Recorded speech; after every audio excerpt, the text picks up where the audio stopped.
En Venezuela esta fuente de poder es bastante, pero bastante común. Pero la pregunta es simple. ¿Es realmente fiable? Hoy vamos a analizar esta fuente de 650 watts, revisar su diseño, sus protecciones y comprobar si vale o no la pena para tu ensamble, ya que aparece listada en Cybernetics. Todo esto con datos, contextos y conclusiones claras. Pero antes de ello, déjame decirte algo extra. Miren, ¿saben algo? Y es que de verdad, me he metido en tremendo problemón. Sí, imagínense que mi novia, y sí, dije novia, sí, en serio, se molestó porque de Navidad le regalé el Clair Obscure Expedition 33. Bueno, al final, para que no me terminara, decidí hablar con Vanity Boutique Shop, una tienda donde, para no meterme mucho en problemas, por lo que están viendo, venden ropa a precio muy bueno. Aunque bueno, vamos a serles sinceros, para no terminar mal, ni nada por el estilo, me tocó comprar una pijama. Ay, bueno, y no es lo peor de todo. Bueno, me tocó dormir una semana en la casa de la suegra. Lo que hacemos por amor, pero bueno. Les dejo el enlace de la tienda en la descripción de este video para que vayan a ver su catálogo y también para que hablen con ellos. Ahora sí, continuamos con el video. Comenzamos con la fuente que tengo a la mano, esta versión de 650 watts, la JP650, y más adelante veremos a las de 550 watts y 850 watts que aparecen en la página de Cybernetics. Estamos en presencia de un producto 100% chino y con una certificación 80 Plus bronce. Y como dato curioso, en la fuente que verán, ese logo está en amarillo en vez del típico naranja. Dato curioso. Repasemos un poco de sus conexiones y luego les explico algo que necesitan tener en cuenta si es la primera vez que ensamblan un PC.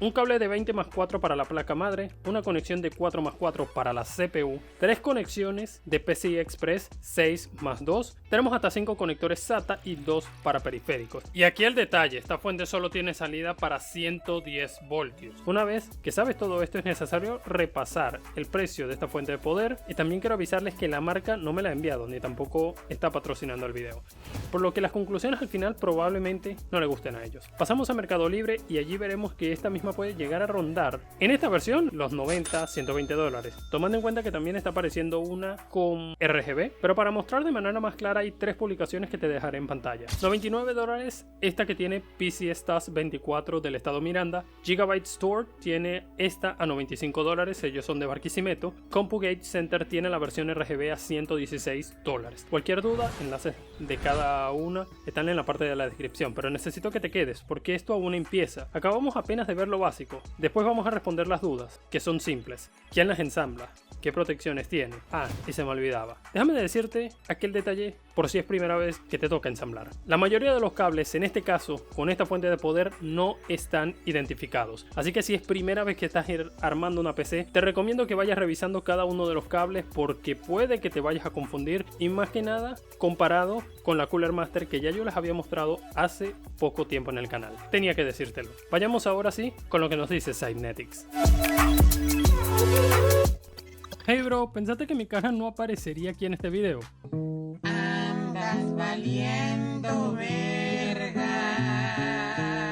Como quieran, no importa. Solo quiero que entiendan lo siguiente. Estas dos fuentes tienen 2 fabricantes, en lo que veremos a partir de ahora en Cybernetics, así que debemos separar por quién las fabrica las de 750 watts para arriba y lo que fabrican las de 650 watts hacia abajo. Quiero que lo sepas de una vez para que podamos continuar.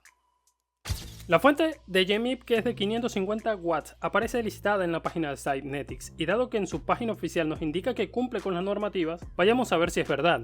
Primero, su certificado confirma que su 80 Plus bronce es real. Además, como les dije, solo es versión de 110 watts, aunque eso no es lo importante. ¿Quién las ensambla? La respuesta a ello es Dongguan Denshen Electronics y pertenece a su serie G2 Gaming. Entonces ahora la pregunta realmente es, ¿quiénes son?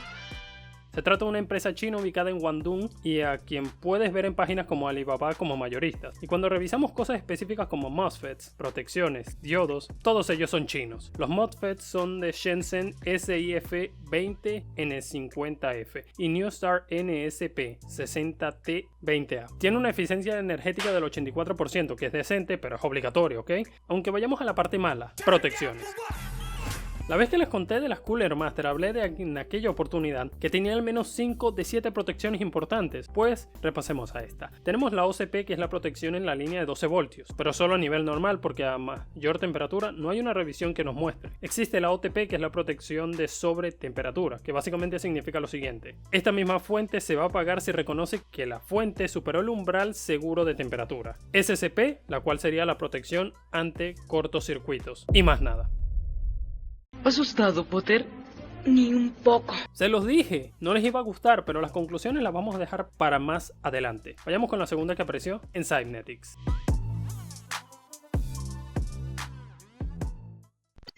Subimos la gama, pero aquí te va a sorprender que esta fuente no la fabrica la misma empresa. Según la revisión, esta fuente fue ensamblada por la empresa Soho de China, en base a la serie JP-F. Y aunque les parezca extraño, en su página web muestran que ensamblan para la marca Gamemax. ¿Coincidencia? ¡No lo creo! Eso se lo dejo a ustedes. Con eso repasamos quién se la ensambla, ¿ok? Pero lo que sí me toca repasar es que los MOSFETs y todos sus componentes internos son de China. Sus MOSFETs exactamente son los Sunrise SRC60R090BS y Jiangsu MHC XM EBR60L60PT. Y en cuanto a la eficiencia, nos confirma lo que ya debe ser obligatorio: un 84% en eficiencia, que no vamos a repasar. No tengo mucho que decir. En cuanto a las protecciones, repasemos lo siguiente: OCP, tanto en normal como en hot, por lo tanto es mejor a la de 550 watts. OPP, que es la protección de sobrepotencia, y esta está completa, lo que suma un poco de valor. OTP, que como les dije es protección para sobretemperatura. La SCP también está presente. La VP también existe, y esta es la protección que ayuda en caso de bajos voltajes. Así que con todo esto creo que está perfecto, ¿no? Hemos repasado y ha sido necesario, y si sigues allí, pues yo te agradezco, pero también vayamos a ver si valen la pena o no en la conclusión. Comencemos con la parte más clave: precio. A nivel de precio, creo que no es una fuente que yo te recomiende personalmente. Mi experiencia me dice que sí puede ser una de esas que te vas a encontrar en equipos ya preensamblados y puede ser una solución para él mientras tanto. Pero como nos confirma Cybernetics, digamos que por un interés real a la de 550 watts le pones una RX 580, puede que sea algo atrevido y va a funcionar, pero tal vez en un futuro podría empezar a darte fallos. Y es que veamos bien esa eficiencia del 80% como algo real. Por lo menos digamos, a la de 650 watts que tengo yo, si le metes una RTX 4070 Super, que si bien solo requiere una de 550 watts, puede que te funcione, pero a lo mejor tal vez la estresas a esta fuente de poder. Recordemos que ya a este nivel necesitamos tener una fuente capaz de soportar actualizaciones de cara al futuro, y por ello siempre resalté eso en los más de 20 videos que llevo recomendando PC. La fuente de poder es un componente donde no debo escatimar en gastos. Vayamos con el tema de las protecciones, ¿ok? Debido a que no tenemos una revisión directa de la que les mostré en el comienzo, o sea, esta JP650, tomamos la revisión de 550 watts como la base, dado que investigando en esa serie se soporta hasta estos modelos de 650 vatios. Y tomando en cuenta que le falta protecciones, que apenas podemos contar con 3 de 7, les seré franco que no la compraría por mi cuenta. Ajá, idiota. ¿Y por qué lo tienes en tus manos? Esto lo revelaré en un video corto, ¿ok? Así que suscríbete y activa la campanita de notificaciones para que sepan de esa historia pronto. En el caso de la que es 850 watts, lamentablemente no la he visto rondando en Mercado Libre. Puede que varias tiendas en Instagram o Marketplace la tengan, pero mi opinión es que a pesar de ser una mejor fuente, creo que tampoco me arriesgaría, y más porque confío que a ese nivel, les repito, la fuente de poder es un componente donde no debo escatimar en gastos. Además, si quieres armar un PC gama media, por lo menos nuestro hermano de CPU Store tenía a 16 de diciembre, ojo, más de un mes, estas opciones en su Instagram. Entonces, ¿valen la pena? Lamentándolo mucho, no las recomendaría a menos a que me pagaran unos $50,000 y una RTX 5080 Ti. Ya cabrón, hable bien. Bueno, en sí, no la recomiendo, así que te soy franco. Prefiero que te vayas por esta de Cooler Master que ya les dije en un video pasado. Es mejor y tiene una mejor relación calidad-precio a día de hoy. Te veré por allá.